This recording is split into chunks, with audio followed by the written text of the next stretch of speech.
I'm billionaire మనం ప్రతిరోజు చూస్తామండి. మనిషి సూర్యోదయాన్ని చూసి మళ్ళీ సూర్యోదయాన్ని చూసినట్టే చాలా కష్టం అండి, రేర్. అంటే ఈక్వల్ టు డెత్ అన్నట్టు మనకు. ప్రతి ఒక్కరు చూడండి, ప్రతిరోజు చాలామంది చనిపోతారండి. కానీ మేజర్గా చనిపోయేది కొన్ని డేట్స్ అండి. అందులో వచ్చేసి 8 మరియు 4 అండి. నిన్న మనకు విమాన ప్రమాదం జరిగిందండి. అందులో ప్రమాదం చూడండి, అది ల్యాండ్ అయ్యేటప్పుడు అనుకోకుండా పోయి మన జూనియర్ డాక్టర్లు ఉన్న హాస్టల్ని గుద్దింది. అందులో ఉన్న వాళ్ళు చనిపోయారండి. అంటే వాళ్ళకి చాలా ఎంత డిఫరెంట్ ఉంటుందో మీరు చూడండి.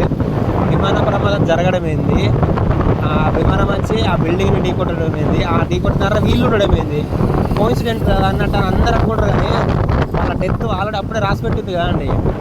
అంటే వేరే బిల్డింగ్లో ఎందుకు జరగలేదు మరి? బికాస్ ఆఫ్ నంబర్స్ అండి. ఈరోజు మార్నింగ్ చూసామండి, అందులో 265 మెంబర్స్ చనిపోయారు మొత్తం. దాన్ని మొత్తం ప్లస్ చేస్తే 13 వస్తుందండి. సేమ్ ఇదే మన వైఎస్ జగన్ గారు వై నాట్ 175 అన్నారండి సీట్లు. అది కూడా 13 వస్తుందండి. 1 + 7 + 5 13, 265, 2 + 6 + 5 13 అండి. 13 నెంబర్ వెరీ డేంజర్ అండి. అది మనిషిని ఆటోమేటిక్గా చంపేస్తుంది. ఎంత నమ్మకమైన నిజం. అమెరికాలో ఉన్న బిల్డింగ్స్ వల్ల 13 నెంబర్ ఉండదండి, ఫ్లోర్ ఉండదని చెప్తారు. అది మనకు ఆల్రెడీ యూట్యూబ్లో చాలామంది చెప్పారు ఆ 13 నెంబర్ ఉండదని. అంటే దాని నెంబర్ ఎంత ఎఫెక్ట్ ఉన్నదో మీరు చూడండి. I'm billionaire.